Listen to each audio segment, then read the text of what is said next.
ಎಲ್ಲರಿಗೂ ನಮಸ್ಕಾರ. ನಾನು ನಿಮ್ಮ ಪ್ರೀತಿಯ ಜನಮೆಚ್ಚದ ಜಾನಪದ ಗಾಯಕ ಮಾಳು ನಿಪ್ನಾಳ್. ನಾನು ನಿಮ್ಮ ಪ್ರೀತಿಯ ಜಾನಪದ ಗಾಯಕ ದೇವು ಹನುಮಸಾಗರ್ ಮಾತಾಡ್ತಾ ಇರೋದು. ನಿಮ್ಮ ಪ್ರೀತಿಯ ಸರಿಯಂಪ ಖ್ಯಾತಿಯ ಗಾಯಕಿ ಪೂಜಾ ವಿಭೂತಿ ಮಠ್.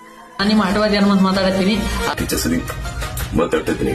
ನಿಮ್ಮ ಪ್ರೀತಿಯ ಗಾಯಕಿ ಮಧುಶ್ರೀ ಗದಗ್ ಮಾತಾಡ್ತಿರೋದು. ವಿಷಯ ಏನಂತಪ್ಪ ಕೇಳಿದ್ರ, ಜೂನ್ 8ನೇ ತಾರೀಕದಂದು ಯಾದಗಿರಿ ಜಿಲ್ಲೆ ಸುರ್ಪುರ ತಾಲೂಕಿನ ಕಕ್ಕೇರೆ ಗ್ರಾಮಕ್ಕೆ ಬರ್ತಾ ಇದ್ದೀನಿ. ಯಾಕಪ್ಪ ಅಂದ್ರ ಗುಮೇದಾರ್ ಬಂಧುಗಳ ಮದುವೆ ಸಮಾರಂಭದಲ್ಲಿ ದೇವು ಹನುಮಸಾಗರ್ ನೇತೃತ್ವದ ದೇವು ಮೆಲೋಡಿಸ್ ಆರ್ಕೆಸ್ಟ್ರಾ ತಂಡದಿಂದ ಅದ್ದೂರಿಯಾದ ಹಾಸ್ಯ ರಸಮದ ಕಾರ್ಯಕ್ರಮ ಐತಿ.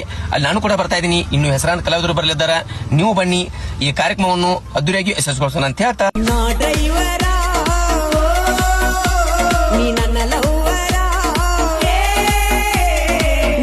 ಸುರಪುರ ಮತ್ತು ಹುಣಸಗಿ ತಾಲೂಕಿನ ಎಲ್ಲ ಮಾಳು ಅಣ್ಣನ ಅಪ್ಪಟ ಅಭಿಮಾನಿಗಳು ಆ ಕಾರ್ಯಕ್ರಮದಲ್ಲಿ ಬಂದು ಅಣ್ಣನ ಭೇಟಿ ಮಾಡಬೇಕೆಂದು ತಮ್ಮಲ್ಲಿ ವಿನಂತಿಸಿಕೊಳ್ತೇನೆ. ಧನ್ಯವಾದಗಳು.